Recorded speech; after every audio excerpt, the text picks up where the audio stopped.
Pemirsa, apa kabar? Saya Jonathan membawakan Warta Berita PTS tanggal 6 November. Kecelakaan parah terjadi di Gunung Taiping, Ilan kemarin. Sebuah bus wisata kehilangan kendali dan terbalik di belokan jalur khusus nomor 1 Ilan. Sebagian besar penumpang adalah kalangan paruh baya dan lansia. Insiden ini menyebabkan 1 orang tewas dan 38 korban luka ringan dan berat. Bus wisata terbalik. Pada tanggal 5 pukul 4 sore, terjadi sebuah kecelakaan lalu lintas di kawasan rekreasi Hutan Nasional Gunung Taiping, Kabupaten Ilan. Sebuah bus wisata yang membawa sukarelawan Pasar Kuangte, Kota Taoyuan, menabrak pembatas tebing dan terbalik saat menempuh jalur Taiping Ilan kilometer 5,3. 骨头稍有酸痛这样子。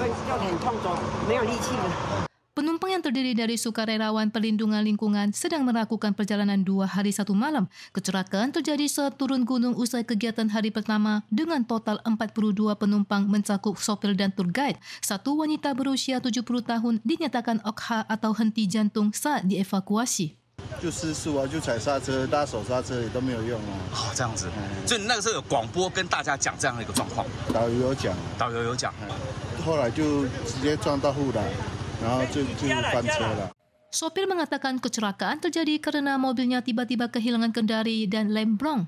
Menanggapi seringnya kecelakaan pada mobil besar, Dewan Keselamatan Transportasi juga menyarankan MOTC untuk mengumumkan nama sopir dan pemilik bus yang kerap terjadi kecelakaan agar mekanisme pasal dapat menghilangkan pengusaha yang buruk. Kecelakaan kerja dilaporkan terjadi pada pagi ini di pabrik kecap Chenkong di distrik Xinhua, Hainan. 3 karyawan pingsan setelah jatuh secara tidak sengaja ke dalam tangki kecap. Saat tim penyelamat tiba, mereka semua tidak menunjukkan tanda-tanda kehidupan.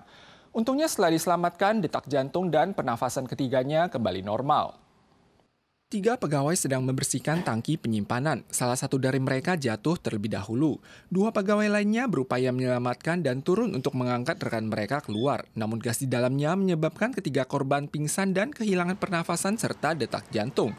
Untungnya karyawan di lokasi segera melaporkan kejadian tersebut dan menggunakan gergaji listrik untuk membelah tangki kecap sambil menunggu petugas damkar tiba. Setelah diselamatkan, pernafasan dan detak jantung ketiganya kembali pulih. Periode Oktober hingga Maret setiap tahun merupakan masa aktif angin monsun timur laut dan kondisi difusi atmosfer yang buruk. Kualitas udara buruk sering terjadi di wilayah sentral dan selatan Taiwan.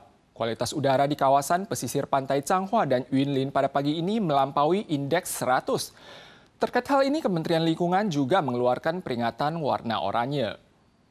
Daerah Mailiao, Yinlin, dan kawasan barat Taiwan diselimuti kabut putih. Kualitas udara di wilayah sentral ke selatan selalu buruk saat memasuki musim gugur dan dingin karena penyebaran atmosfer yang buruk.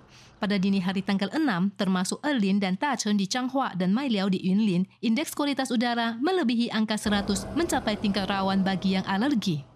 Untuk mencegah memburuknya kualitas udara, Dinas Perlindungan Lingkungan melakukan razia acak terhadap kendaraan diesel. Bagi yang tidak memenuhi standar akan diminta untuk melakukan perbaikan dan bagi yang tidak melakukan perbaikan dalam jangka waktu tertentu akan dikenakan denda. Di sisi lain, meskipun cuaca cerah di seluruh Taiwan dalam 2 hari terakhir, tetapi musim panas dan hangat telah berakhir.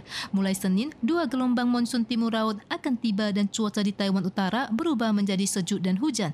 Suhu tertinggi akan turun sekitar 6 hingga 7 derajat. Warga diimbau untuk memerhatikan perubahan suhu. 星期一的大概傍晚之后，就是锋面会通过台湾北部海面，然后东北季风会随之增强。 那这波的东北季风大约维持2天左右。 Gelombang monsun timur laut kali ini diperkirakan akan berdampak hingga pagi hari Rabu. Suhu akan mulai menghangat di sebagian wilayah dan hujan singkat hanya akan turun di belahan timur dan semenanjung Hengchun. Namun gelombang monsun timur laut berikut akan hadir pada hari Jumat. Cuaca di wilayah Taoyuan ke utara akan menjadi berhujan. Estonia bersiap-siap menyetujui Taiwan untuk mendirikan kantor dagang atau budaya dengan menggunakan nama Taipei. Jika lancar, kantor perwakilan Taiwan di Eropa akan bertambah setelah Lituania, yang menjadi sebuah terobosan yang sangat penting. Menteri Luar Negeri Estonia tanggal 3 menyatakan telah siap mengizinkan Taiwan mendirikan kantor perwakilan ekonomi atau budaya. Jika lancar, 3 negara di Laut Baltik akan memiliki kantor perwakilan Taiwan. Estonia Utara berbatasan dengan Teluk Finlandia. Estonia kembali memperoleh kemerdekaannya setelah memisahkan diri dari Uni Soviet tahun 1991. Estonia pernah menjadi negara dengan pertumbuhan ekonomi tercepat di Eropa. Mereka juga sempat menyuarakan dukungan bagi Taiwan di forum WHA. Pakar menganalisis, pendirian kantor perwakilan di Estonia akan meningkatkan aspek ekonomi kedua belah pihak, terutama pada sektor kendaraan listrik dan teknologi. Sedangkan dalam aspek politik, hal ini menunjukkan bahwa efek Lituania tidak berhenti akibat ancaman Tiongkok. Sekitar 70% komunitas Muslim Amerika memilih Joe Biden pada pemilu presiden yang lalu. Namun setelah perang Israel-Palestina pecah, sikap Biden yang menunjukkan Israel telah mengecewakan banyak umat Islam. Mereka mengatakan tidak akan mendukung Biden lagi pada pemilu kali ini, yang dikhawatirkan akan menambah variabel terhadap peluang keunggulan Biden. Masjid di Fort George, Virginia, AS merupakan tempat berkumpulnya umat Islam setempat. Amarah Muslim dan diaspora Arab di sini meluap-luap ketika berbicara tentang sikap AS yang sepenuhnya mendukung Israel dalam bentrokan berdarah dengan Palestina. Muslims, heavily supported in the previous presidential elections, President Biden, and majority of the Muslims overwhelmingly support Democratic Party. But the response from President Biden, Secretary Blinken, and the whole Democrat Party was very distressing.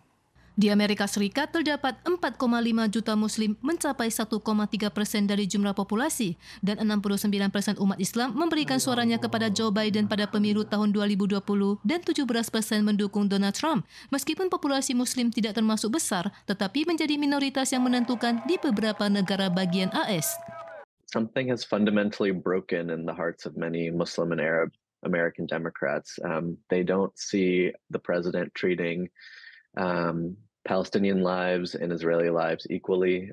Analis menunjukkan kekecewaan tidak hanya dari umat Muslim. Banyak anak muda AS tanpa membedakan agama juga turun ke jalan untuk demonstrasi anti-perang dan hal ini akan berdampak buruk pada pemilu Biden. Survei terbaru menunjukkan pendukung Biden berusia di bawah 35 tahun telah turun 7% mencapai titik terendah baru. Partai Demokrat juga mulai khawatir kehilangan suara dari kalangan muda yang akan mempersulit terpilihnya kembali Biden. Para pemirsa sekalian, sekian Warta Berita dari PTS. Selanjutnya, mari kita saksikan festival tradisional di Pantai Gading. Kita usul lagi di lain kesempatan, tentu saja dalam waktu dan acara yang sama. Sampai jumpa.